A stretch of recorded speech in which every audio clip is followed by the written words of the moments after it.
I say that life as a man is exceptionally difficult. I say the most beautiful and the most terrifying thing about being a man is you're born without value. Society doesn't care about you. You're only going to be cared about based on how useful you are. You have the chance to build yourself up and become a superhero if you're prepared to do the hard work and be indefatigable enough to never quit.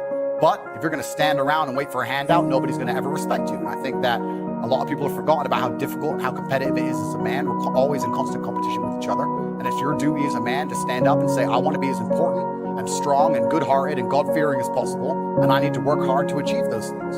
Masculine men have a duty to provide and protect those they care about. We have a duty to do things we don't feel like doing because we know we're supposed to do them. And that's why we stayed in the Titanic and died. We need to be teaching young men to understand that the world is very, very difficult. It's hard to be a man. You're going to feel bad sometimes. You need to suck it up and perform anyway. Don't just sit there and cry your eyes out or blame other people. Tough being a woman too in politics. It's certainly tough being a woman, but I'm not a woman, so why would I speak on issues I do not understand? I'm a man. Because every man deals with heartbreak and deals with sadness, but how you use that energy is the differentiator between humans, right? You are feeling the same pain that many men have felt. I, as a man, every man out there has had his heart broken and understands how difficult it is as a man. We all know how hard it is to see the girl you love getting plowed. Yeah, getting plowed by someone else, like you have to deal with now. You can log it to our OnlyFans and see it.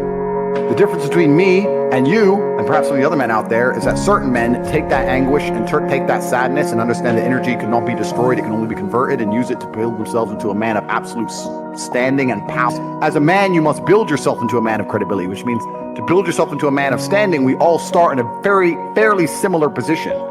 I became me through tedious, arduous, difficult, never-ending work. I think we're here to struggle and to learn. I don't think we're here to be happy. That's why when we keep going back to the happy argument, I've always found that kind of frustrating and annoying. When someone goes, oh, but I want to be happy. Why? Why do you want to sit there and laugh? Like you were happy your entire childhood. That's your happy days. You're allowed to be happy as a kid. It's all over now, right? You're a man. You have responsibilities. I think we're here to do important. Provide, protect, and we're also here to do important things. And important things are going to be difficult, and they're going to be hard, and you're going to get frustrated. Life is hard. Life is difficult. Maybe I've just been unlucky, which I don't believe in, but I've had so much trauma and bad events and negativity and stress and all these things that have happened to me, and I've used all of it to be monumentally successful. If I wasn't that way inclined, with the workload that God put on my shoulders, I'd just be in a ditch somewhere. I just would have killed myself by now. I believe that emotional energy is a lot like a bucket of water. You have all this emotional energy, right? You have a bucket of water.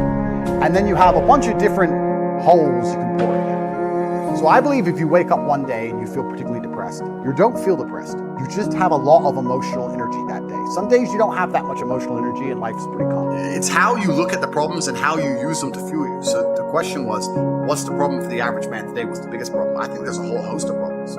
What you have to do is frame it inside of your mind and understand that all of those problems are going to allow you, give you the fuel and the unlimited motivation that you need to become a successful and beautiful individual if you frame it in the right way. If you take a man and give him a life shielded from problems that he never has any to face, I guarantee you he's terrible at being a man. The best men in the world have gone through shit. That's why women love scars, because they didn't kill you. That's the whole point of it, right? So the best thing you can do as a man is look and go, okay, this is hard, this is hard, this is hard, this is hard. I feel negative because these are all so difficult. I'm struggling with X, Y, Z. Let me internalize all of that and turn it into a superpower. Let me become genuinely uncomfortable with my situation in life and go and fix things. Because, like I said, the universe is absolutely and utterly very giving. And if you truly hated being in the position you were in, you wouldn't be there right now. That is the most basic imperative of the masculine frame, which has been destroyed in real time. They are trying to convince you that you should act how you feel. You should show more of your feelings. If you feel this way, you should show it. If you want to cry, cry. What I'm saying is the reason they're trying to bring out emotionality in you is because of exactly what Myron said.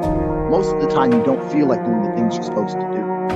But the true masculine frame throughout history was doing the things they didn't want to do, but they knew they had to do because they had honor and duty. That's what honor and duty means. Do you think the men on the Titanic wanted to stay on the fucking Titanic? No, we're men. We have to stay. We're scared, but we must. It's our duty to let the women and children on the lifeboats. This is masculine duty. A good man controls himself. I have absolute self-control. Emotional control is absolutely and utterly important as a man. I'm saying that you need to understand as a man There are certain principles under which you act, regardless of how you feel. I can wake up in a terrible mood. I can wake up sad. I can ache. I can have a busy day, stressed, etc.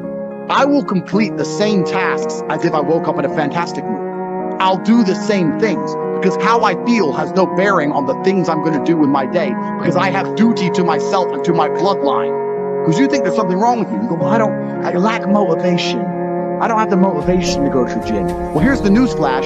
Neither did I. And I still did it. So now what are you going to say? Now you have no excuse, right?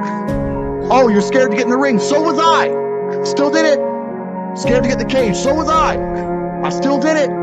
Being a man isn't about not feeling things. It's about acting the way you're supposed to act, regardless of how you feel. We act. We're men of action. We get things done. So the world got built. All of it. All the men who built the skyscrapers felt scared. They did it anyway. You need to become a man of action. Stop worrying about how you feel and start worrying about what you're supposed to be doing. How about that?